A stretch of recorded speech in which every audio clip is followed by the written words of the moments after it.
안녕하세요. 투데이 안경 코리아마켓 손유빈입니다. 안녕하세요. 박수진입니다. 네, 미국 소비자 물가지수 발표를 앞두고 경계감이 확산됩니다. 국내 증시도 방향성을 찾지 못하고 경계감이 가득한 모습이었는데요. 외국인과 기관의 동반 매수에 코스피는 2,500선을 지켜내기는 했지만 코스닥은 개인만이 매수에 나서면서 크게 흔들렸습니다. 그리고 그간 코스닥을 강하게 이끌었던 2차 전지 소재주의 약세가 영향을 줬죠. 네, 맞습니다. 에코프로, 포스코퓨처엠, LNF 등 2차 전지를 이끌었던 종목들은 오늘도 반등에 성공하지 못했는데요. 조선주가 실적 턴어라운드 기대감에 들썩였고요. 제약 바이오주들이 고른 상승세를 보여줬습니다. 대외 불확실성에 개별 종목 장세가 더욱 두드러진 하루, 투데이 안경 코리아마켓 첫 번째 이슈픽의 주인공은 누구일까요? 네, 올해 들어서 약세 구간에서 제약 바이오주가 5월 들어서는 특히 고른 상승세를 이어가고 있습니다. 그러다 보니 주도주 복귀에 대한 기대감도 점점 확산이 되고 있는데요. 투데이 안경 이슈픽 첫 번째는 제약 바이오주 3년 연속 쉰 적 없다입니다. 코스피 의약품 지수 30년, 코스닥 제약 지수 20년 동안 이 섹터가 3년 연속 지수를 하회한 사례는 없었습니다. 바이오텍 중심의 코스닥 제약 지수가 2년 연속 지수를 하회를 하면서 올해는 본격 반등의 시기가 올 것이다라는 전망이 우세한데요. 제약 바이오, 오늘 주요 종목들이 고르게 상승세를 이어갔죠. 네, 1분기 깜짝 실적에 셀트리온이 탄력 있는 상승세를 이어갔고요. 레고캠바이오, JW 중해제약 등 주요 종목들이 고르게 상승을 했습니다. 반면 바이오니아는 어제 하한가 기록 후 반등 출발했지만 상승폭을 모두 반납하며 하락 마감했는데요. 제약 바이오주의 온기가 퍼지는 범위와 속도를 잘 따라가 보셔야겠습니다. 제약 바이오에 이은 투데이 안경 이슈픽 두 번째 주제도 소개해 주실까요? 네, 투데이 안경 이슈픽 두 번째는 첨단 로봇 산업 전략 1.0 임박입니다. 산업통상자원부 장관은 첨단 로봇 기업의 경쟁력 강화와 글로벌 거점 구축을 지원할 계획으로 상반기 내 첨단 로봇 산업 전략 1.0을 마련할 것이다라고 밝혔습니다. 올 초 대기업 투자 모멘텀이 로봇주의 랠리를 그간 이끌어왔다면 이제는 정책 모멘텀이 2차 랠리를 견인할 것이다라는 전망이 나오고 있는데요. 로봇주 종목별로는 어떤 흐름을 보였습니까? 네, 삼성전자의 투자로 올 초 대장주로 등극한 레인보우 로보틱스가 정책 모멘텀 부각에 가장 탄력적으로 반응을 해줬습니다. 로보스타, 로보티즈 등이 동반 상승을 했지만 유로메카, 유진로봇, 큐렉소 등은 약세로 마감을 했습니다. 로봇주, 종목별 탄력도에 따라 맞춤 전략으로 잘 대응하셔야겠습니다. 네, 투데이 안경 이슈픽 종목은 제약바이오와 로봇주 가운데서 가장 뜨거운 관심을 받고 있는 셀트리온과 바이오니아, 그리고 레인보우 로보틱스, 그리고 뉴로메카입니다. 자, 투자자 여러분은 매수를 하셨나요? 아니면 매도하셨나요? 혹시 아직도 고민하고 계신가요? 종목들의 차별화된 맞춤 전략, 최적화된 매매 타이밍을 포착해보는 매도의 기술, 지금부터 시작합니다.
네, 종목별로 최적화된 매매 타이밍을 포착을 해보는 매도의 기술. 오늘 매매 타이밍을 포착해볼 종목은 셀트리온과 바이오니아, 그리고 레인보우 로보틱스와 뉴로메카입니다. 자, 매도의 기술 함께할 두 분 먼저 소개해드리겠습니다. 김성준 하이투자증권 도곡 WM센터 부장, 장시영 유한타증권 압구정지점 차장과 함께하겠습니다. 어서 오세요. 안녕하세요. 네, 제약바이오주인 셀트리온과 바이오니아에 대한 두 분의 투자 의견부터 만나보도록 하겠습니다.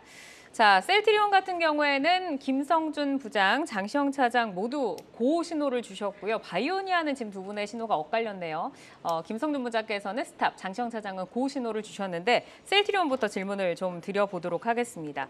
자, 셀트리온이 이제 1분기 호실적의 성장 엔진까지 지금 호평을 받고 있습니다. 시장에서 지금 평가가 좋은데 오늘 또 급등이 나왔죠. 두 분 모두 고 신호를 주셨고 김성준 부장께서는 올해 좀 우상향하고 있는 이 실적과 함께 주가도 더 레벨업이 될 것이다라고 보시는지 이 신호등을 켜주신 이유부터 좀 들어볼까요? 예, 일단 뭐 셀트리온 얘기를 드리기에 앞서서 일단은 저는 시장에 대한 좀 불안감들을 계속해서 좀 몇 번 언급을 드린 바도 있었고요. 그래서 저는 뭐 자동차라든지 엔터 그리고 뭐 의료기기를 포함한 바이오 이런 쪽으로 약간 좀 국한돼서 좀 선별적으로 접근하자라는 생각과 함께 코스닥보다는 코스피 대형주가 상대적으로 안정적인 흐름을 보실 것이다라고 기본적인 뭐 전제를 먼저 깔고 말씀을 드린다면은 네. 셀트리온은 둘 다 그래도 부합하는 측면이 있죠. 그래서 바이오기도 하고 최근에 외국인을 중심으로 한 수급도 양호한 그런 움직임을 보여주고 있습니다.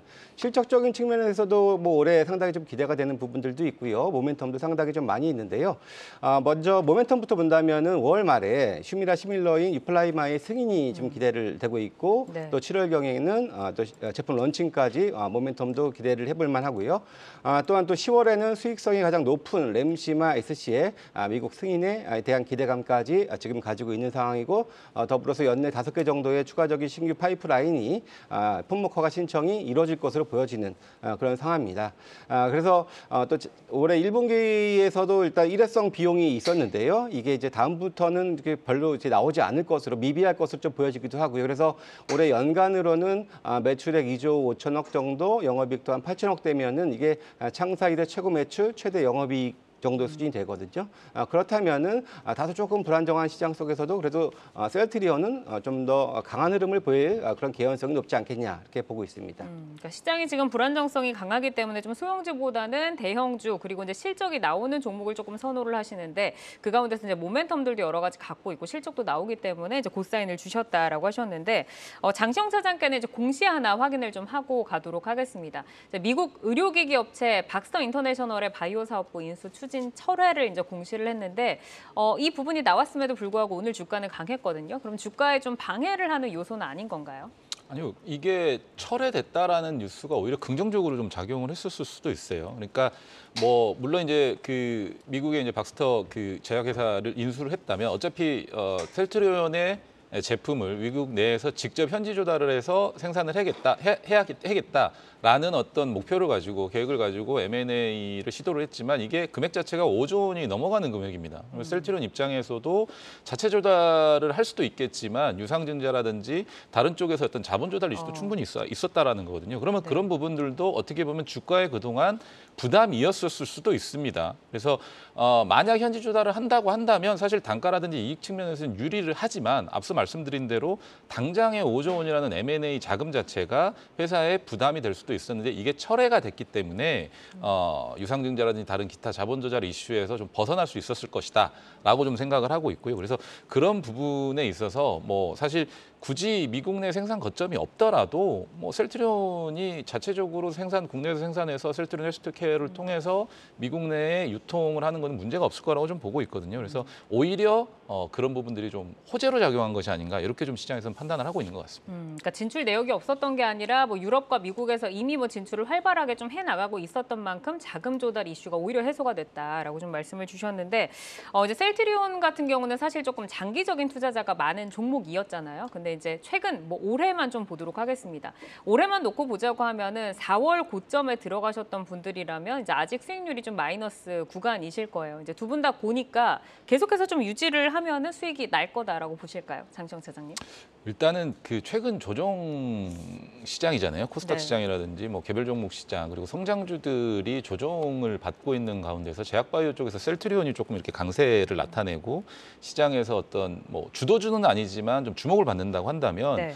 제약바이오 업계 전체의 어떤 센티멘트에 좀 좋아질 수 있거든요. 그래서 앞서 이제 부장님께서 말씀해 주셨다시피 그게 또 실적을 동반하는 어떤 이 이슈란 말이죠. 네. 그렇다고 하면 주가 자체는 일정 부분은 올라갈 수 있다라고 좀 생각을 하고 있습니다. 그래서 다른 제약바이오 일부 종목들도 상승세가 좀 두드러지고 있고 뭐 앞서 말씀드렸지만 시장 주도 업종 또 주도 종목은 아니지만 이 센티멘트, 그러니까 투심 자체를 조금은 바꿔주고 있다라는 게 굉장히 좀 긍정적이다라고 좀 말씀드리고 싶고요. 뭐 셀트리온 수급 자체도 누적으로 좀 보시게 되면 기관 외국인 등 동시 순매수가 좀 계속 이루어지고 있기 때문에 네. 당분간은 저는 셀트리온은 홀드해 보시는 것도 나쁘진 않다라고 좀 생각을 하고 있지만 장기적으로 봤었을 때 뭐 30만 원을 넘어가고 40만 원을 다시 돌파하는 그런 어떤 가파른 우상향보다는 네. 일부 정도 수익률을 조금 챙기시는 전략으로 좀 보셔야 될 것 같습니다. 알겠습니다. 잠시 뒤 이제 가격을 좀 여쭤보도록 하고 말씀을 주신 것처럼 오늘 수급 같은 경우를 보더라도 외국인과 기관이 동시에 좀 들어오면서 40만 주 정도를 이제 담았습니다. 오늘 이제 실적도 좀 확인을 했고 그리고 이제 수급도 좀 확인을 하면서 신규로 좀 진입한 분들도 계실 것 같아요. 그럼 오늘 들어오셨다고 하면 목표가는 어느 정도까지 좀 대응을 해볼까요, 부장님? 일단은 뭐 시장에 대한 불안감들은 있지만 그래도 말씀드렸던 것처럼 일단 실적도 좋고 수급도 양호합니다. 이게 틈새적으로 좀 공략이 좀 되고 있다라고 좀 보셔도 될 것 같고요. 일단 4월 고점이 18만 4천 원대 정도 수준이었는데요. 일단 그래도 그 정도 수준까지는 충분히 좀 돌파 가능성은 높다라고 저는 개인적으로 좀 보고 있고요. 물론 돌파 여부를 좀 주목을 해봐야 될 것 같고 돌파가 된다면은 저는 뭐 충분히 뭐 20만 원 그리고 그 이상도 좀 가능하리라 좀 보고 있는데요. 뭐 주요 증권사들의 목표 주가도 적게는 20만 원, 많게는 한 24만 원 정도 수준으로 주로 형성이 되어 있는 부분들인데요. 기본적으로 실적이 이제 정상화됐다라는 측면에서 상당히 좀 점수를 줄 수가 있을 것 같고요. 이런 흐름들은 내년에도 더 좋아질 수 있는 여지. 왜냐하면 올해 하반기에 허가받는 것들이 좀 많이 좀 있거든요. 네. 그렇다면은 내년에도 또 이러한 실적을 이어갈 수 있다라는 측면에서 본다면은 저는 그래도 좀 더 충분히 조금 행여 물려 있어도 끌고 가도 수익 날 수 있는 그런 또 기회를 줄 거라고 보고 있습니다. 우선은 이제 4월의 정고점이었던 18만 4천 원 돌파를 한 이후에 한 10% 정도의 룸을 이제 추가로 지금 보셨습니다. 자, 그러면 장시영 차장께서는 셀트리온 어디까지 홀드를 하자라고 좀 보실까요? 일단 좀 차트를 보시면서 저는 좀 말씀을 드리겠습니다. 네. 그러니까 지난 4월 고점 대비해서 사실 하락한 부분들에 있어서는 거래량을 그렇게 크게 동반하지 않았기 때문에 매물벽이 그렇게 두텁지가 않습니다. 그리고 오늘 기관 외국인 수급을 동반해서 5% 넘게 상승을 하면서 200일선을 강하게 좀 뚫어놓은 상황이라서 저도 이제 부장님과 마찬가지로 이전 고점 4월 고점이 18만 원은 충분히 좀 넘어설 거라고 좀 보고 있지만 길게 좀 시기를 늘려본다라고 생각하면 21년도에 강하게 하락했던 이때 구간에서는 사실 거래량이 굉장히 좀 많았습니다. 그래서 매물벽이 두텁습니다. 그래서 네. 이 부분을 쉽게 뚫기는 좀 어려울 것 같고요. 저도 역시 20만 원에서 21만 원 정도 수준까지는 충분히 오를 수 있을 만한 어떤 지금 수급이라든지 실적을 좀 갖추고 있다라고 좀 보고 있고요. 더 길게 봤었을 때는 좀 월봉을 좀 확인을 해보시면 사실 쌍봉을 만들었거든요, 셀트리온은. 그러면 여기서 추세적으로 다시 만들어서 37만 4천 원 이 고점을 다시 뚫기에는 시간이 조금 오래 걸립니다. 아니면 사실은 25만 원 정도에서 26만 원 정도 선까지는 더 크게는 열어놓을 수 있겠지만 그 이상을 뚫고 올라가기는 조금 버거움이 있으니까 그 가격 바운더리 내에서 매도 가격이라든지 이런 부분들을 좀 설정을 하시면 좋을 것 같습니다. 그러니까 우선 이제 성장성도 있고 이슈들도 있지만 장기적으로 예전의 가격으로 돌아가기에는 시간이 조금 걸릴 것이다라고 좀 말씀을 주셨습니다. 어쨌든 이제 두 분 다 좋은 의견을 주셨고 이어서 바이오니아 보도록 하겠습니다. 이제 코스메르나 본격 판매를 앞두고 노이즈가 좀 발생을 하면서 지금 주가의 변동성이 어제부터 굉장히 좀 커진 상황이죠. 여기에 이제 김성준 부장께서는 스탑을 주셨고 장시영 차장은 고 신호를 주시면서 지금 엇갈린 흐름인데 먼저 이제 김성준 부장께서 스탑 사인을 좀 주셨잖아요. 지금 오늘 보니까 외국인의 매도가 좀 이거래일째 계속 좀 강하게 들어오고 있는데 어느 점에서 좀 경계 신호를 지금 파악을 하신 걸까요? 일단은 참 공교롭게도 뭐 일단 어제 그 노이즈와 관련된 그런 네. 뉴스가 있었고 그러면서 공매도가 상당히 많았는데요. 그 공매도가 오늘은 어제보다 더 많이 지금 나왔습니다. 일단 수급적인 불안감들이 좀 있다라는 부분들이고요. 기본적으로 물론 좋은 제품이 지금 출시되고 이제 이것이 판매를 지금 이제 기대를 하고 있는데 어떻게 보면은 또 장밋빛을 또 많이 그린 것도 좀 한편으로 좀 있다라고 생각도 들어가지고 일단 수급적인 불안감 때문에 잠시 좀 쉬어가자 아니면 눌릴 때 좀 사자라는 관점에서 스탑 사인으로 드렸습니다. 지금 말씀해주신 것처럼 공매도를 보니까 보니까 2%대에서 이제 비중이 4%대로 이틀 만에 굉장히 좀 늘어났네요. 반면 이제 바이오니아의 장시영 차장께서는 이제 고신호를 주셨어요. 지금 이렇게 공매도가 늘어나고 수급이 불안정한 상황에서도 고해도 된다라고 생각하시는 배경은 어디 있을까요? 뭐 탈모 치료제 이슈도 있지만 기존의 바이오니아가 해왔던 사업들도 건기식 관련해 가지고도 굉장히 좀 잘하고 있었거든요. 그래서 유산균, 비엔알신 뭐 이거 시장에서 좀 핫 이슈가 되면서 살 빠지는 유산균 해가지고 잘 팔렸거든요. 그리고 뼈 건강에 도움을 줄 수 있는 아나파렉틴도 4월에 출시를 해가지고 시장에서 조금 호평을 받고 있는 것 같습니다. 그래서 홈쇼핑에서 매출 상승세가 좀 확인이 되고 있는 상황이고 기존에 사실 바이오니아 같은 경우는 주가가 좀 많이 올랐던 게 코로나 진단키트 관련이었었는데 네. 최근에는 본업인 어떤 건기식이라든지 다른 어떤 탈모 치료제라든지 또 한 가지 siRNA 파이프라인을 관련해 가지고 국내 최초로 사실 연구를 하고 있었단 말이에요. 이 신약 개발도 하고 있었는데 임상 일상을 신청을 했고 첫 진입을 한다라는 것도 굉장히 좀 고무적이고 이런 부분들도 사실은 시장에서 바이오니아를 신약 개발 업체로 조금 인식을 한다 그러면 이슈가 될 수도 있거든요. 네. 그래서 실적도 그동안에는 적자 그러니까 코로나 진단 키트 이후에는 사실 좀 꽤 좋지 않았지만 건기식으로 어느 정도 캐시카우를 좀 확보를 하고 또한 탈모 치료제가 아마존을 통해서 뭐 본격적으로 좀 잘 팔리기 시작한다면 매출 성장세도 조금 급하게 이루어질 것이고 기존에 팔고 있던 건기식들이 좀 잘 팔리고 있고 그다음에 신약 개발 이슈까지 덮어진다라고 한다면 뭐 지금 사실 어떤 이런 우여곡절의 어떤 변동성들 때문에 쉽게 좀 매도를 한다라기보다는 좀 장기적인 관점으로 긴 호흡으로 좀 들고 가보시는 것도 어떨까 이렇게 조금 말씀을 드리고 좀 싶습니다. 길게 보고 가져가 보자. 그렇죠. 기업을 예. 좀 믿어보자라는 말씀이신데 이제 코스메르나 아마존 판매에 대해서 이제 논란으로 어제 이제 굉장히 변동폭이 컸고 사실 이제 조회 공시 요구에 이제 판매에 문제가 없다라는 이제 공식 입장을 내놓기는 했는데 오늘도 조금 상승으로 돌리나 싶었는데 이제 하락하면서 마감을 했거든요. 그러면 투자자들은 지금 조금 기다리다가 어떤 좀 매도를 할 구간을 찾아보는 게 좋을까요? 아니면 지금 내려야 될까요, 부장님? 일단 뭐 결론부터 먼저 말씀을 드리면은 일단 비중을 일정 부분 좀 줄여놓고서 제가 볼 때는 한 대략 가격적으로 한 47,000원 정도 전후로 해서 조금 다시 한번 재매수하는 관점으로 한번 접근해 보는 건 어떨까라고 좀 생각을 좀 들고요. 네. 기본적으로 사실 좋은 제품이 분명히 될 것으로 기대는 되는데요. 사실 이런 탈모 관련된 이런 화장품 같은 경우에는 이 단기간에 뭐 출시하자마자 뭐 매출이 급증한다기보다도 다른 사람들이 주변 사람들이 쓰는 것도 보고 또 사용 후기도 좀 봐가면서 정말 좀 괜찮은가 하면서 할 만한 제품인 거지 이것이 당장에 뭐 생명 지장을 주는 것은 아니기 때문에 그런 식으로 생각을 해본다면은 폭발적인 매출 성장이 단기간에 막 이뤄지기는 좀 쉽지 않다라는 부분들이 좀 있습니다. 그래서 저는 아마존과 또 유럽도 이제 향후 판매가 실시가 될 텐데 이런 판매량 데이터를 조금 더 좀 유념해 보면서 접근을 해야 될 것 같고요. 기본적으로 시장의 환경이 코스닥이 그다지 뭐 우호적이지 않은 부분들이기 때문에 그런 점 염두에 두셔서 접근하는 게 좋을 것 같습니다. 네, 어쨌든 이제 성장주보다는 조금 안정적인 실적에 기대가는 시장이기 때문에 지금은 우선은 조금 내려보는 전략으로 좀 말씀을 주셨고 장시영 차장께서는 뭐 신약이라던가 뭐 이런 부분도 말씀하셨는데 어떤 모멘텀을 보면서 좀 장기로 가져가자라는 전략이실까요? 일단 뭐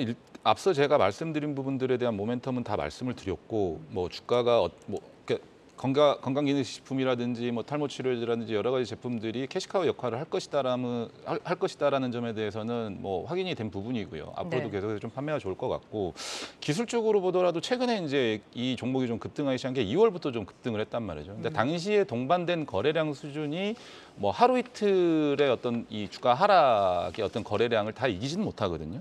충분히 이 매집한 세력들도 있을 테고 아직까지도 회사의 어떤 전망이라든지 장기 비전을 가지고 장기적으로 좀 투자를 하시려는 분도 많을 것 같은데 어떻게 하다 보니까 또 60일선에서 좀 딱 걸쳐 있어요, 주가가. 네. 지금 기술적으로 보다 60일선에 걸쳐 있는데 주가에 어느 정도 좀 공방은 있을 것 같습니다. 60일선에서 어느 정도의 이 공방은 있을 것 같으나 이 부분을 뭐 추세를 가지고 하락시켜 버린다라고 한다면 제 예상이 좀 틀렸겠죠. 하지만 일시적으로 이탈한 뒤에 다시 좀 회복을 하고 옆으로 좀 어느 정도의 어떤 횡보라든지 공방 단기적으로 좀 거친 다음에 다시 방향성을 상방으로 튼다고 한다면 요 지금 급나간 부분은 사실은 쉽게 다시 좀 극복을 할 수도 있다. 있다라고 보거든요. 만약 이게 계단식으로 거래량을 동반해서 좀 빠졌다고 하면 시간이 좀 오래 걸리겠지만 단기간에 급락한 부분이니 다시 한번 좀 거래량을 동반해서 다시 끌어올릴 수도 단기 있다. 노이즈니까 추세가 그렇죠. 돌리게 되면 또 다시 올라갈 수 있다. 충분히 다시 올라갈 수 있다라고 그럼 생각을 하고 다시 있는 올라가게 된다면 어느 정도 가격까지 좀 보고 가는 걸까요? 일단은 이전 고점인 77,600원. 요거는 사실은 이 유지했었어야 되는 가격대거든요. 그렇기 때문에 저는 어떤 종목이든지 간에 이슈를 만들고 또 추세를 만들고 차트를 만들었다고 한다면 월봉 기준으로 쌍봉은 한 번씩은 무조건 만든다라고 봅니다. 그러면 이전 고점이 98,800원 정도 수준까지 또는 그 이상까지의 어떤 가격대도 좀 열어두고 있는 상황입니다. 네, 그렇게 좀 판단을 하고 있습니다. 네, 우선 이제 목표 주가를 9만 원 좀 장기적으로 좀 말씀을 주셨습니다. 자, 이어서 이제 로봇주로 바로 넘어가 보도록 하겠습니다. 정책 모멘텀에 지금 로봇주가 이제 좀 들썩이고 있는 모습이 오늘 나타났는데 매도의 기술 오늘의 종목은 레인보우 로보틱스와 뉴로메카입니다. 자, 두 분의 전문가 모두 지금 스탑 사인을 주셨어요. 레인보우 로보틱스부터 좀 볼까요? 3거래일 연속 상승세 오늘 뭐 가장 강했는데 어쨌든 이제 스탑 신호입니다. 자, 장시영 차장께서는 레인보우 로보틱스 왜 내려야 된다라고 보실까요? 일단은 최근에 이제 성장주들의 주가의 흐름이 좀 좋지는 않아요. 뭐 물론 이제 2차 전지를 놓고 성장주냐 가치주냐 뭐 이렇게 좀 얘기는 할 수도 있겠지만 워낙에 실적이 앞으로 잘 나올 거니까. 그렇죠. 하지만 그동안 사실 2차 전지가 성장주의 어떤 대표격으로 조금 시장에서 화두가 됐었기 때문에 근데 2차 전지가 어쨌든 상방 추세로 계속해서 끊임없이 이어가지 못하고 어느 정도 지금 쉬어가고 있는 타이밍이지 않습니까? 그렇게 되면 연초에 코스닥이 오를 때 2차 전지와 로봇주들이 같이 동반해서 올랐단 말이에요. 그래서 네. 쉬어가는 구간도 지금 같이 쉬어가고 있는 구간인데 로봇주들이 뭐 레인보우 로보틱스만 놓고 보더라도 15만 원에서 지금 반등이 나온 구간이 38% 하락한 구간에서 좀 일부 반등이 나온 거거든요. 그러면 저는 뭐 엘리어트 파동 이론을 뭐 신봉하는 사람 중에 하나로서 자율적인 어떤 반등 구간에서 일부 소폭 좀 반등이 나온 구간이다. 기술적으로 그냥 반등이 반등이 일부 나온 것이다라고 좀 판단을 하고 있어서 이게 추세를 가지고 다시 돌리기에는 뭔가 이슈가 나와줘야 됩니다. 그러면은 지금 시장의 어떤 컨센서스나 어떤 센티멘트에 좀 부합을 하려면 그게 가장 첫 번째가 실적이 돼야 됩니다. 그러니까 향후의 실적이든 지금 당장의 실적이든 뭔가 성과가 있어야 되는데 로봇 주식들은 기대감이 굉장히 큰 상황이고 실적에 대한 어떤 이런 부분들은 조금 낮은 편이거든요. 그렇죠. 그래서 이 주가를 추세를 가지고 다시 상방으로 돌리기에는 조금은 어려운 이 시장 분위기가 아닌가 네. 이렇게 좀 판단을 하고 있습니다. 그러니까 기대감은 가득하지만 실적이 나오기에는 아직까지 시간이 조금 많이 남아있기 때문에 지금은 조금 리스크가 있다라는 말씀이신데 10만 원 밑으로 떨어졌던 주가가 바로 좀 올라오면서 오늘은 이제 11만 원대를 회복을 했거든요. 그러면 기존 보유자들은 이 가격에서 어느 정도 좀 정리를 해야 된다라고 보실까요, 차장님? 그렇죠. 저는 21선을 빠르게 좀 올려놨지만 사실은 하락했던 이 구간, 이 속도, 그러면 61선까지 빠르게 내려왔던 이 부분을 좀 고려를 한다고 한다면 일정 부분의 어떤 신규로 진입했던 부분들이 좀 차익 실현을 나설 수 있다면 저는 좀 나서 봐야 된다고 생각을 하고 있고요. 만약에 아주 오래전부터 긴 구간을 좀 가지고 아직 수익률에 좀 여유가 많이 있으시고 또 홀드를 하고 계시는 분들이라면 지금의 어떤 이 변곡, 그러니까 이게 추가적으로 하락한다 하더라도 2차 전지처럼 뭔가 좀 버티는 구간들이 분명히 있을 거라는 거죠. 그러니까 앞서서도 똑같은 부분들을 말씀드렸지만 이런 구간에서 들어온 거래량을 쉽게 무시하지는 못하거든요. 그렇다고 한다면 하락하더라도 이게 급격하게 하락해서 다시 전접점 부분까지 바로 돌려놓는 분위기는 아닐 테고요. 시장 분위기가 좀 안 좋고 또 2차 전지와 동반해서 만약에 성장주들이 조금 안 좋다고 한다면 일정 구간 정도 쉬어가는 구간이라고 좀 생각을 합니다. 그래서 추세를 가지고 올라가진 못하지 네. 하락을 크게 하지도 않을 것이다라는 거기 때문에 박스권 장세가 좀 어. 펼쳐질 가능성이 높아서 그런 식으로 좀 생각을 하시고 접근하시면 어떨까 싶어요. 네, 이제 김성준 부장께도 좀 질문 드려보겠습니다. 사실 이제 차트를 또 보고 있자면 5일선, 21선에서 어느 정도 양봉을 좀 7% 정도 그려냈기 때문에 이 양봉을 보고 오늘 들어가신 분들도 계실 거란 말이에요. 그러면 지금 차장님께서는 신규 진입들도 좀 차익 실현을 하자라고 하셨는데 부장님 좀 어떻게 대응해야 된다고? 뭐 저도 역시 사실 의견은 거의 같다고 생각이 들거든요. 근데 역시 기본적으로 기술적 반등 구간에 있다라는 부분들이고 기본적으로 코스닥은 현재 심리가 중립 이하의 그런 분위기이기 때문에 네. 강한 흐름은 더 없는 상황이고 또 개인 투자자들 역시도 과거처럼 아주 뭐 가열차게 막 힘있게 막 매수하는 그런 또 분위기가 또 되지 못한단 말이죠. 근데 오늘은 그런 또 이제 기사에 힘입어서 정부 정책과 관련된 네. 기사에 힘입어서 상승한 측면들이 좀 있었기 때문에 일단은 지금 현재가 기준에서는 뭐 소폭의 상승 대략 한 뭐 12만 원 혹은 그 조금 아래라도 일정 부분 반등 시에는 조금 비중을 좀 축소해 놓고 시장을 좀 대비하는 것이 보다 더 현명한 방향이 아닌가 이렇게 보고 있습니다. 네. 그러면은 이제 저항을 받을 때 조금 매도로 좀 대응을 해야 될까요? 아니면 내일 바로 조금 매도를 하는 게 나을까요? 기본적으로는 말씀드렸던 것처럼 좀 비중을 좀 줄이는 것이 일단 좀 저는 좋아 보인다고 말씀을 드리고요. 일단 물론 이제 정부의 정책이라는 것이 일단 세제 혜택이 대부분일 거예요. 근데 사실 로봇주가 세금 혜택을 받아가지고 뭐 이렇게 실적을 크게 실적이 배가시킬 없기 수 있는 때문에. 그런 또 섹터도 네. 아니거든요. 그렇다고 본다면은 일단은 그런 것은 그냥 뉴스에 일정 부분 좀 정리하는 것이 전 좋다라고 보고 있습니다. 지나가는 이슈로 조금 생각하자. 자, 그럼 이어서 뉴로메카인데 뉴로메카에는 더 스탑 사인을 강하게 좀 주실 것 같다라는 생각이 들어요. 오늘 뭐 윗꼬리까지 달면서 하락으로 전환이 되면서 거래를 마쳤는데 김성년 부장께서는 뉴로메카 왜 스탑이라고 사인 주셨나요? 역시 마찬가지로 뭐 기술적인 반등 구간이고 오늘은 이슈로 올라갔다라는 부분들을 좀 먼저 말씀을 좀 드려야 될 것 같고요. 다만 그래도 뉴로메카가 딱 하나 또 기대할 수 있는 것은 또 이제 네. M&A 관련해서는 가장 또 매력은 있는 회사인 건 분명해 보여요. 또 이제 미국도 진출한다고 하고 물론 거기에서 일정 부분 레퍼런스를 낸다면은 뭐 전제가 필요하겠지만 저는 그래도 대기업이 충분히 관심 가질 만한 협동 로봇 관련된 회사로서 그런 부분들이 있겠으나 근데 이것을 막연히 언제까지 그것만 기다리고 시장을 대응하기에는 상당히 좀 리스크가 좀 클 수밖에 없을 것 같아요. 그래서 기본적으로 마찬가지로 일단 이제 이런 반등을 이용을 해서 저는 조금 줄여야 된다라는 생각 가지고 있습니다. 그러니까 미국 진출 모멘텀도 있는 데다가 M&A 이슈도 있기 때문에 이 부분은 스토리는 좋지만 어쨌든 지금은 좀 줄이자라고 하셨고 장시영 차장께도 좀 질문 드리겠습니다. 그러면 우리가 이제 대응을 할 때 어느 정도 가격대에서 조금 대응을 해야 좋은 대응이 될까요? 일단 뉴로메카 같은 경우는 매물벽이 이 단기 매물벽이 좀 두꺼워요. 그 두꺼운 부분이 한 37,000원 정도 구간이거든요. 그 정도 구간이 적당할 것 같고 그리고 레인보우 로보틱스도 그렇지만 뉴로메카도요. 차트 보시면 갭 구간이 있습니다. 갭으로 상승한 구간이 있거든요. 네. 그래서 3월 17일, 그래서 3월 16일, 3월 16일에서 네. 17일 상승할 때 이때 네. 이제 갭이 있습니다. 아마 하락한다면 이 갭을 좀 메꾸는 구간 정도까지 하락을 하지 않을까 생각을 하는데 3만 원 초반 정도네요. 29,000원 정도거든요. 뉴로메카는 29,000원 정도고요. 앞서 이제 레인보우 로보틱스도 좀 보게 되면 요 구간에 좀 갭이 있거든요. 그래서 요 구간 정도라고 하면 대략 하락을 한다고 하면 마무리되는 구간이 한 86,000원 정도 수준이 되지 않을까 이렇게 좀 생각을 하고 있고 그래서 그 정도 구간에서 하락이 좀 마무리가 될 것 같고요. 레인보우 로보틱스, 뉴로메카 다 마찬가지로 갭을 메꾸는 구간 정도까지는 하락할 수 있습니다. 그리고 상승한다라는 거는 매물벽 요 구간대에서 좀 두터운 구간, 그 구간대에서는 어느 정도는 조금 차익 실현에 좀 나서 보시는 것도 좋을 것 같다고 좀 생각을 하고 있습니다. 네, 우선은 뭐 저항가가 있기는 하지만 추가적으로 하락이 예상되는 구간이다라고 좀 말씀을 주신 만큼 비중에 대해서 한번 관리를 좀 해보시기를 바라겠습니다. 자, 종목에 최적화된 매매 타이밍을 포착해보는 매도의 기술, 오늘 셀트리온과 바이오니아 그리고 레인보우 로보틱스와 뉴로메카까지 살펴봤습니다. 이 종목들은 현재의 주가 그리고 오늘의 모멘텀을 기준으로 매매 포인트를 제시를 해드리기 때문에 시장 상황에 따라서 전략은 계속해서 변동이 가능한 점도 유의를 해주시기 바라겠습니다. 자, 오늘 내용 참고하셔서 여러분의 매매 전략 체크를 잘 해보시기를 바랍니다.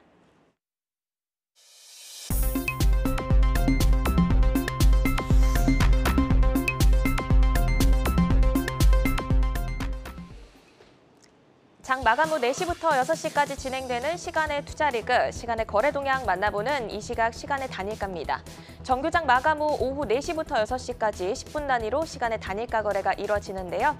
이 시각 시간의 단일가를 통해 시간의 주요 종목 등락률 실시간으로 생생하게 전달해 드리겠습니다.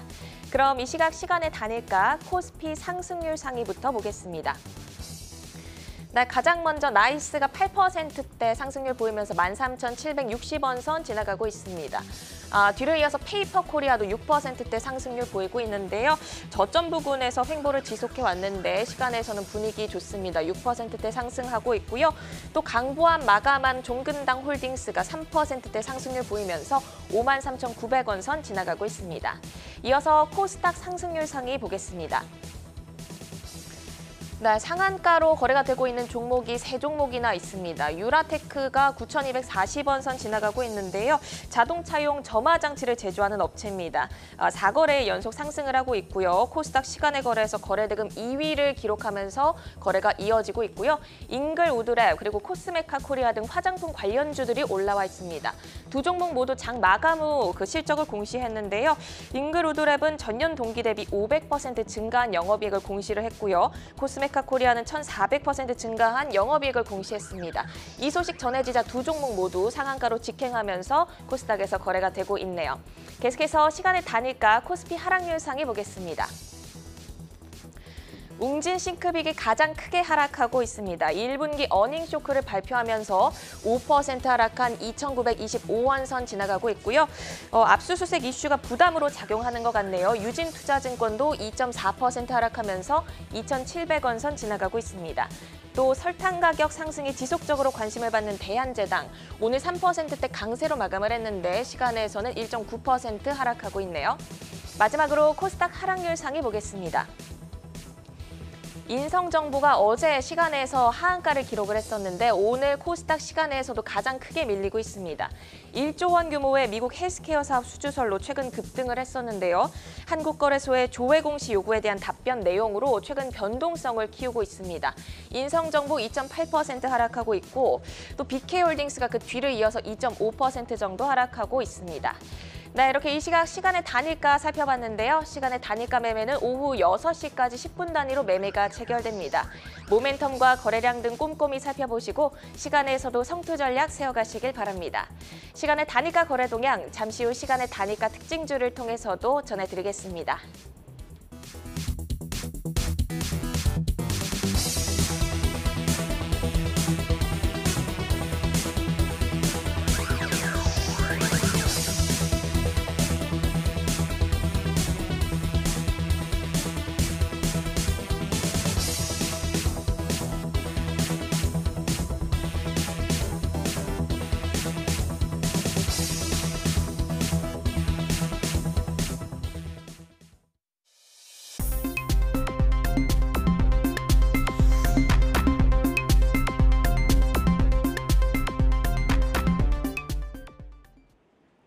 다양하게 부각되는 이슈와 모멘텀 속에서 연속성 있는 재료로 우상향할 주인공을 찾아보도록 하겠습니다. 자, 주도주로 떠오르게 될 종목을 미리 만나보는 라이징 스탁인데요. 오늘 가지고 오신 종목 한번 만나볼까요? 자, 홍혜진 파트너께서는 LS, 김성준 부장 모트렉스, 그리고 장시영 차장 동성화인텍 가지고 오셨습니다. 자, 홍혜진 파트너의 LS 먼저 볼게요. 라이징 포인트부터 소개해 주시죠. 네, 제가 갖고 온 LS의 라이징 포인트는요. 황산 니켈에 대한 어떤 수요 증가와 그다음에 생산 능력 증가, 그다음에 2차 전지 소재, 그다음에 신재생 에너지의 확산에 따른 인프라 투자 증가, 이 부분들이 가장 좀 핵심적인 내용이다라고 좀 말씀드려 보도록 하겠습니다. 자회사 이익 모멘텀 그리고 2차 전지 소재 또 신재생 에너지 확대까지 좀 꼽아주셨는데 뭐 전선이나 일렉트릭 그리고 뭐 M&N까지 좀 자회사들이 좀 화려합니다. 어떻게 좀 성장세가 확대가 돼갈까요? 네, 자 일단 LS 하면 지주사인데요. 일단 자회사 하면 이제 LS 전선이 지분이 한 92% 갖고 있고요. 그다음에 LS M&M이 지금 100% 지분이 됐습니다. 옛날에 LS 니코동 재련이죠. 아무래도 재련업체, 그러니까 구리 재련업체는 유일한 업체, 우리 기업 중에 우리나라 기업 중에 유일한 업체죠. 그다음에 LS 엠트론이나 LS 일렉트릭 상장 기업의 LS 일렉트릭이 있습니다. 이런 측면을 보면 사실 자회사가 굉장히 좀 탄탄하거든요. 워낙 탄탄하다 보니까 예전에는 성장성이 좀 결여되어 있는 기업이다라는 어떤 평가가 좀 많았는데 최근에는 부각될 수 있는 부분들이 어떤 법안이라든지 아니면 이제 그에 따른 어떤 산업 성장 이 부분들이 굉장히 좀 중요한 것 같은데요. 사실상 LS 전선하면 해저 케이블, 그러니까 우리나라 지금 전력 인프라에서 가장 큰 축을 좀 담당하고 있고 전 세계에서도 지금 순위권에 좀 드는 업체다라고 좀 보시면 될 것 같아요. 근데 이제 해저 케이블이라는 건 최근에 해상 풍력 수요가 많이 증가가 되고 있습니다. 그러니까 지금 미국뿐만 아니라 최근에 뭐 아시아 지역은 뭐 대만이라든지 유럽 지역이라든지 이런 해상 풍력이 지금 많이 수요가 증가되고 있는데 그 이유는 결국에는 전 세계적으로 탄소 중립 정책이 지금 시행이 되고 있기 때문이죠. 이제 그렇다라고 하면 밑에 인프라가 지금 깔리는 게, 그러니까 전선 깔리는 게 굉장히 좀 중요한데 이 바다 밑에 깔리는 전선이다 보니까 아무나 만들 수 없거든요. 그다음에 또 아무나 갖다 쓰질 않습니다. 그러니까 이 얘기는 결국 수요는 증가가 되고 있지만 공급 증가 요인이 좀 제한적일 수밖에 없다. 그러니까 진입장 시장 규격이 굉장히 좀 높다라는 거죠. 이제 이런 측면에서 보면 결국 북미라든지 유럽 지역, 그러니까 최근에는 얼마 전에 이제 영국 쪽에도 좀 수주가 나왔고 최근에 이제 대만 쪽에도 수주가 나왔기 때문에 아시아나 유럽이나 미국 쪽의 수요가 굉장히 해저 케이블로서 탄탄하다. 이 부분들이 굉장히 좀 핵심적인 포인트다라고 좀 보시면 될 것 같아요. 그래서 일감이 지금 최근에 좀 많아지고 있다라는 거. 그다음에 지금 두 번째로 보시면 황산 니켈인데 황산 니켈이라는 거는 지금 전구체 원료가 됩니다. 근데 이 전구체라는 건 양극재 또 원료가 되죠. 이런 측면을 보면 최근에 우리나라에서 지금 양극재 업체들 아니면 수산화 리튬 관련주들 이런 종목들의 흐름이 굉장히 좀 잘 갔습니다. 근데 니켈 쪽을 담당해서 하는 기업들이 많이 없어요. 그러니까 지금 동사 같은 경우는 자회사로서 아무래도 그 수익을 뽑아낼 수 있는 어떤 그런 구조를 갖고 있긴 하지만 지금 LS M&M 같은 경우에는 이 황산 니켈을 생산함으로써 앞으로 뭐 전구체 수요 증가가 되든 양극재 수요가 증가가 되든 이런 어떤 수혜가 증가가 됐을 때 그 혜택을 고스란히 좀 볼 수 있다는 겁니다. 그래서 현재는 3월 달에 공장이 좀 준공이 됐습니다. 황산 니켈 한 5천 톤이 지금 완공이 됐고 그다음에 이거를 2030년도까지 한 27만 톤까지 증설을 한다고 하죠. 그러니까 이런 측면에서 보면 결국에는 앞으로 이쪽에 대한 핵심 포인트도 우리가 좀 주목하셔야 될 부분이다. 그래서 지금 현재 주가는 실적 대비 그렇게 비싸진 않고요. 다만 이제 주가가 최근에 지수가 좀 밀리면서 밀린 종목들이 조금 많이 있긴 한데 오히려 이제 모멘텀들 좀 전에 말씀드린 대로 뭐 해저 케이블이나 아니면 2차전지 소재 쪽이라든지 그다음에 지금 자회사 쪽 뭐 LS 엠트론도 그렇고요. 뭐 트랙터라든지 그다음에 LS 일렉트릭 뭐 전선 전력 인프라 등 앞으로 모멘텀이 상당히 좀 풍부한 종목이기 때문에 지금 네. 관심이 좀 필요한 자리다. 이렇게 말씀드려보도록 하겠습니다. 그러니까 전체적으로 지금 뭐 경쟁력 있는 자회사들이 다 확보가 되어 있는 데다가 여기서 이제 황산니켈에 대한 그런 뭐 캐파 증설이나 뭐 이런 이슈까지 기대를 할 수 있다라고 하셨는데 지금 수급을 보니까 계속해서 이제 기관과 외국인의 수급이 좀 비어 있었는데 최근에 기관이 좀 사다가 다시 좀 오늘 돌아서기는 했거든요. 지금부터 좀 진입을 해서 전략을 좀 짜볼까요? 요거는 제가 차트 흐름 보시면서 간단하게 좀 말씀드려보도록 하겠습니다. 일단 지금 사실 지금 우리가 지금 시점에서 주가라는 건 수급이 좋든가 아니면 밸류상 굉장히 좀 저평가되어 있는 종목을 선택하는 게 굉장히 좀 중요할 것 같습니다. 근데 이제 동사 같은 경우는 PBR 0.7배고요. 12개월 포워드 PBR 같은 경우 PER 같은 경우는 5배 수준입니다. 저평가라는 얘기인데 주가가 최근에 조금 잘 버티고 있습니다. 이 얘기는 뭐냐면 조정이 조금 많이 안 나왔다는 얘기죠. 근데 이제 중요한 건 조정이 안 나온 종목을 시장이 빠질 때 매수하기 굉장히 조금 걱정스러우실 수 있습니다. 근데 이제 동사 같은 경우는 좀 그동안에 많이 눌려 있었던 종목이 이제 좀 강한 흐름을 좀 보여주기 시작한 거기 때문에 추가적인 어떤 강세를 저는 좀 더 예상을 하고 있습니다. 근데 이제 의미 있는 부분은 뭐냐면 단기 종목은 아니고요. 오히려 이제 큰 그림으로 이 종목을 좀 보셔야 될 것 같은데 제가 월봉 보시면서 간단하게 좀 말씀드려보도록 할게요. 그러니까 월봉 보시면은 2013년, 2014년의 고점을 넘어가다가 지금 2017년도, 18년도 실패했거든요. 근데 이번에는 그 자리를 조금 넘어가려고 또 재차 시도가 좀 나타나고 있다는 거죠. 이 얘기는 뭐냐면 결국 상단이 넘어서게 되면 주가는 레벨업 할 수 있다는 건데 최근에 시장이 약세에도 주가는 상당히 조금 단단한 모습입니다. 다만 시장이 워낙 좀 안 좋으니까 조금 더 흔들릴 여지는 있는 것 같아요. 근데 이제 그런 측면을 좀 감안해서 보더라도 제가 아까 말씀드렸던 모멘텀이나 이런 것들은 사실상 앞으로 쭉 진행될 이슈이기 때문에 기대감이 좀 더 크다. 제가 그렇게 좀 말씀드려보도록 하겠고요. 자리로서는 93,000원에서 91,000원 라인까지, 그러니까 21선까지는 그냥 눌릴 수 있다라고 보시고 이 종목을 좀 보셨으면 좋겠다라는 말씀 좀 드려보도록 하겠습니다. 다만 이게 이격도가 21선과 61선이 좀 더 벌어져 있거든요. 그래서 61선까지 터치 가능성도 있긴 합니다. 이제 그런 것들을 좀 감안해서 보시면 될 것 같고 일단 목표치는 12만 원, 손절 라인은 7만 원 잡고 보시면은 상당히 좀 매력적인 기업이 아닌가 이렇게 좀 말씀드려보도록 하겠습니다. 네, 그러니까 21선을 지지를 받느냐를 조금 관건으로 봐야 되겠네요. 예전에 이제 고점을 다시 트라이해서 올라갈 수 있는 가능성을 짚어주셨습니다. 자, 이어서 김성준 부장의 종목으로 가겠습니다. 이제 모트렉스 가지고 오셨는데 자율주행 대표주죠. 라이징 포인트부터 들어볼까요? 일단 뭐 자율주행이야 뭐 거슬 수 없는 이제 뭐 대세가 됐다라고 볼 수가 있고요. 거기에다가 배터리 팩 이 부분이 작년 4분기부터 이제 매출이 시작이 됐는데요.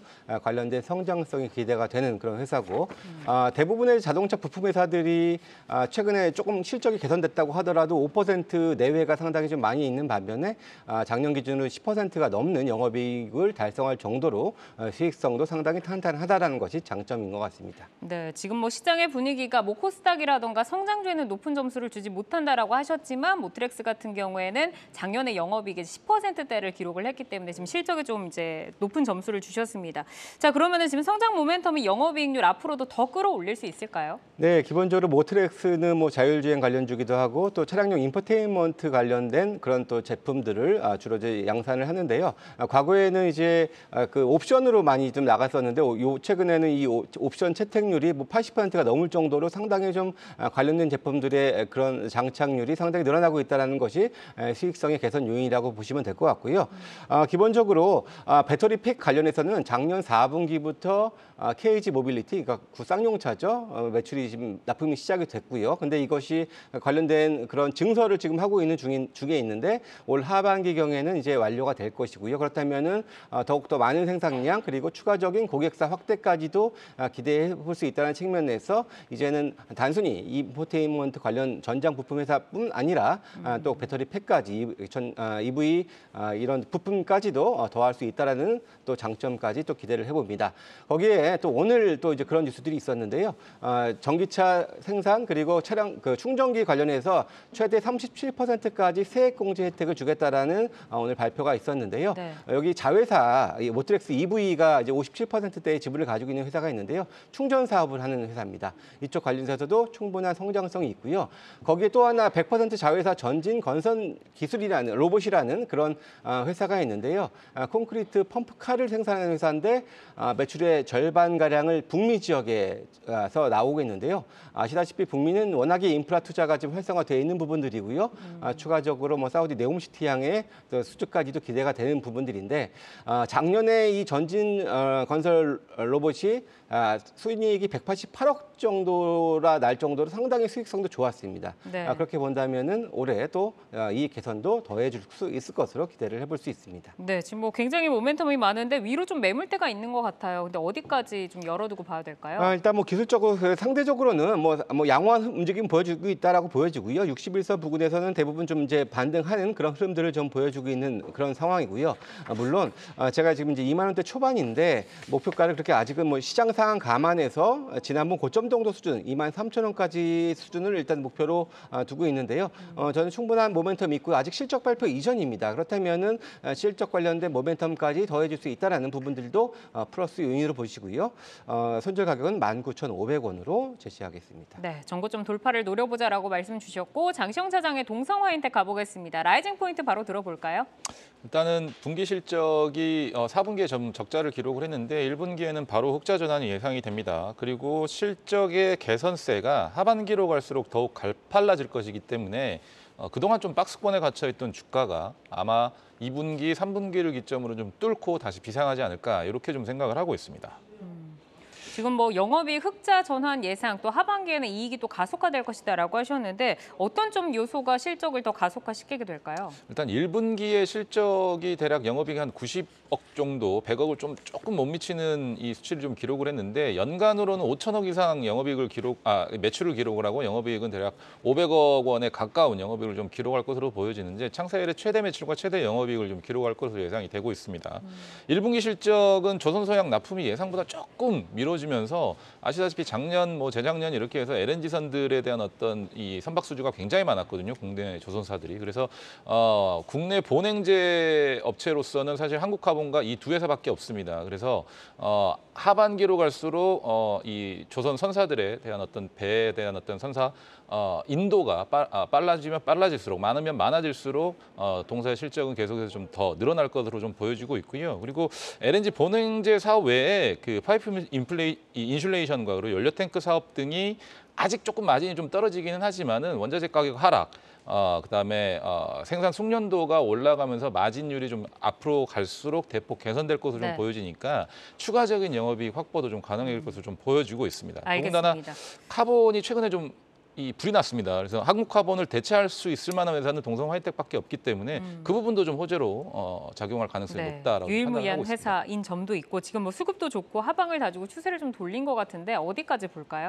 일단은 박스권에 이렇게 좀 갇혀 있죠. 근데 좀 긴 호흡으로 좀 보신다고 한다면 이 박스권을 넘어서 14,500원, 15,000원 이상까지 충분히 좀 달려갈 수 있을 거로 보여지고 있습니다. 그래서 1차적으로는 목표 가격은 14,000원 정도를 좀 보고 있고요. 그 14,000원을 뛰어넘는다고 한다면 뭐 상방으로는 많이 열려 있을 수도 있다라고 좀 말씀드리고 싶고 매수 가격은 제가 12,000원 이하로 말씀을 드렸는데 뭐 지금 가격에도 좀 사셔도 된다라는 얘기거든요. 그래서 내일 아침 시가에라도 조금이라도 담아 놓으신다고 하시면 적어도 13,000원, 그리고 14,000원 정도까지는 단기적으로 좀 수익이 날 수 있지 않을까 이렇게 좀 생각을 하고 있습니다. 네, 이렇게 이제 동성 화인텍까지 저희가 만나봤습니다. 자, 라이징 스탁과 함께 좀 차기 주도주들을 미리 선점을 해 가시기를 기대를 좀 하겠고요. 오늘 함께해 주신 김성준 하이투자증권 도곡 WM센터 부장, 장형 유한타증권 압구정 지점 차장 여기서 인사드리겠습니다. 좋은 말씀 고맙습니다.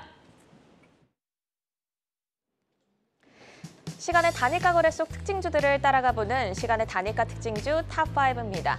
어제 특징주로 짚어드렸던 슈어소프트테크 2%의 빨간불로 출발해서 상승폭 더 키우더니 상한가로 마감을 했습니다. 이렇게 시간의 단일가 거래 내일장까지 연결돼 움직이는 종목들이 많은데요. 함께 하시면서 매매 전략에 잘 활용해 나가시길 바랍니다. 그럼 특징주 5위부터 확인하겠습니다. 크래프톤입니다. 장 마감 후 1분기 실적을 발표했습니다. 영업이익은 전년 동기 대비 10% 감소했지만 매출로는 역대 최대 매출을 기록하며 시간에서 반응 오고 있습니다. 2% 가까이 상승을 하고 있고요. 바로 4위 만나봅니다. GS입니다. 정부의 LNG 도매 시장 민간 개방과 가스 시장에서의 경쟁을 촉진하는 방안을 마련한다는 소식에 판매처 확대 수혜주로 부각되며 정규장에서 16% 급등했습니다. 그 강한 기세 시간에서도 이어지고 있는데요. 5% 상승한 4,815원 선 지나가고 있습니다. 네, 바로 이어서 3위 만나보겠습니다. KB오토시스입니다. 자동차용 브레이크 패드와 라이닝을 생산하는 업체입니다. 4월 중순 고점을 찍은 후 흘러내린 후 횡보 흐름을 보였는데요. 오늘은 3%대 강세로 마감을 했습니다. 8만 주 이상의 거래량 동반하면서 시간에서 활발하게 거래 이어지고 있는데요. 4.4% 상승하고 있네요. 2위 만나보겠습니다. 코스메카 코리아입니다. 장 마감 후 1분기 실적을 공시했습니다.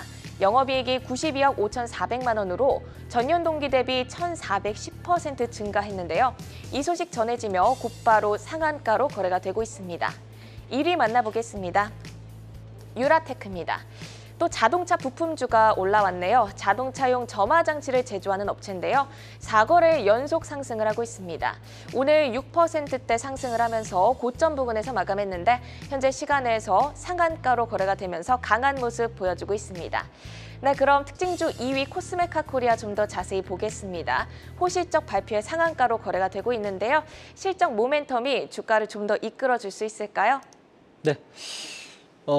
시간의 급등주에 지금 리오프닝 관련주가 나와서 굉장히 좀 반가운 것 같습니다. 사실 리오프닝 관련주가 최근에 주가 흐름이 굉장히 좀 어렵습니다. 그러니까 기대감 요인은 있는데 아무래도 지금 정책적인 이슈가 지금 시장에서 좀 악재로 좀 작용하다 보니까 부진했었던 부분들이 좀 나왔죠. 코스메카 코리아 같은 경우는 1분기 영업이 93억, 지금 전년에 1,400% 이상 증가를 했는데 일단 실적은 좀 잘 나왔고 기대감도 있긴 합니다. 근데 이제 현재로서는 좋아질 수밖에 없는 구조는 뭐냐면요. 코로나가 이제 마스크도 우리가 이제 해제가 되고 그다음에 지금 WHO에서도 위기 그러니까 비상사태를 좀 해제시켰죠. 이런 흐름을 보면 결국에는 좀 더 개선될 수 있는 어떤 상황들은 더 만들어질 가능성이 높습니다. 다만 이제 최근에 한미 정상회담을 기점으로 해서 약간 어떤 우려감 요인들도 분명히 있기 때문에 그런 것들이 매수가 조금 깔끔하게 들어오고 있는 이제 그런 어떤 상황들은 아닌 것 같은데요.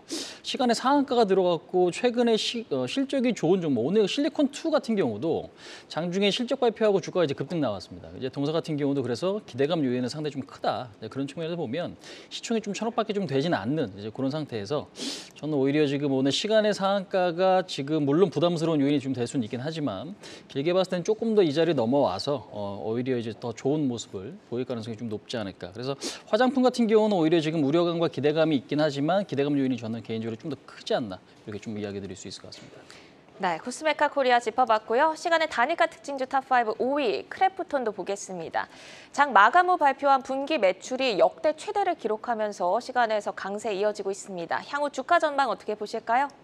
자, 크래프톤도 그동안 이제 상장하고 주가가 좀 많이 강했었습니다. 근데 하락도 좀 컸었는데요. 아무래도 이제 개인 투자자분들이 많이 좀 관심이 가지실 것 같아요. 근데 이제 사상 최대 매출의 최대 영업이익이다라는 건 경쟁력을 좀 입증해주고 있다라는 겁니다. 근데 이제 게임 업종이 최근에 바닥은 좀 다지고 있긴 하지만 주가가 그렇게 강한 강한 모습은 아니고 크래프톤도 사실 실적은 굉장히 좀 좋게 나왔는데 시간에 한 2% 정도 상승이면 그렇게 센 모습은 아닌 것 같아요. 다만 이걸 이제 내일시장에서 어느 정도 좀 호재를 좀 받아들일 건가가 좀 중요한데 시총이 한 10조 정도이기 때문에 현재 실적이 쭉 이어질지는 아직까지 확실치는 않습니다. 다만 실적이 좋은 상황에서 주가가 이제 부담스럽지는 않은 것 같아요. 그래서 오히려 이제 요거를 이제 기술적으로 간단하게 제가 지금 시간이 좀 많이 없기 때문에 좀 간단하게 조금 봐드린다고 하면요. 일단 지금으로서는 뭐 박스권 자리이기 때문에 박스권 하단 자리, 그러니까 지금 가격적으로 보면 16만 원이거든요. 16만 원짜리의 어떤 지지선만 중장기적으로 조금 확보가 좀 되면 단기적으로 한 21만 원 자리까지 기대감은 유효하다. 이렇게 좀 말씀드릴 수 있을 것 같습니다. 네, 이렇게 오늘 시간의 특징주 두 종목 살펴봤습니다. 오늘 함께해 주신 홍희진 와운의 파트너는 여기서 인사드리겠습니다. 고맙습니다. 아시아 증시와 유럽 시황 전해드립니다. 먼저 중화권 증시부터 확인합니다. 오늘 아시아 증시 혼조세 보이고 있습니다. 상해 종합지수 결국 하락 반전하면서 1.1% 빠진 채로 마감했고요. 선전지수 역시 0.9% 밀렸습니다. 마감을 앞둔 홍콩 항생지수는 가장 크게 빠지고 있는데요. 현재 2% 하락 흐름 이어갑니다. 오늘 장에서는 단기 차익 실현 매물이 나오면서 13시 이후 급격하게 하락했는데요. 이 가운데 금융주는 상승을 지켰습니다. 오늘은 중국의 수출입 지표가 발표됐습니다. 4월 수출은 증가세를 이어갔지만 수입은 예상보다 큰 폭으로 감소했는데요. 그래도 수출이 2개월 연속 서프라이즈를 기록했고 4월 무역 흑자가 지난해 같은 달에 비해 82%나 급증했습니다. 이어서 유럽 개장 상황 알아봅니다. 독일 닥스 지수 오늘장에서 0.1% 소폭 하락 출발하고 있습니다. 어제 독일 연방통계청이 발표한 3월의 광공업 생산지수가 자동차 부문의 침체 등으로 예상보다 크게 하락해서 경기 침체 우려가 부각되며 하락 출발하고 있습니다. 내일 오후에는 독일 인플레이션율, 소비자 물가지수, 그리고 종합소비자 물가지수가 발표됩니다. 프랑스 CAC 지수는 어떻게 출발했는지 함께 살펴보시죠. 오늘 프랑스는 0.4% 하락 출발했습니다. 최근 프랑스를 포함한 유럽 국가 내에선 해상 풍력에 대한 목소리가 높아지고 있습니다. 재생에너지 중에서도 풍력인 이유는 풍력산업 공급망을 유럽 안에 확대하면서 일자리를 늘릴 수 있기 때문인데요. 원자력 발전에 우호적인 국가들이 풍력을 기본값으로 두고 어떤 길을 걸어나갈지 잘 지켜봐야겠습니다. 지금까지 아시아 증시와 유럽 시황 전해드렸습니다. 투데이안경 코리아마켓은 방송이 끝난 뒤에도 유튜브에 라이징 스탁으로 검색하시면 다시 보실 수 있습니다. 내용들 참고하셔서 여러분의 포트 풍성하게 채워가시기를 바라겠습니다. 네, 오늘 함께해 주신 여러분 고맙습니다.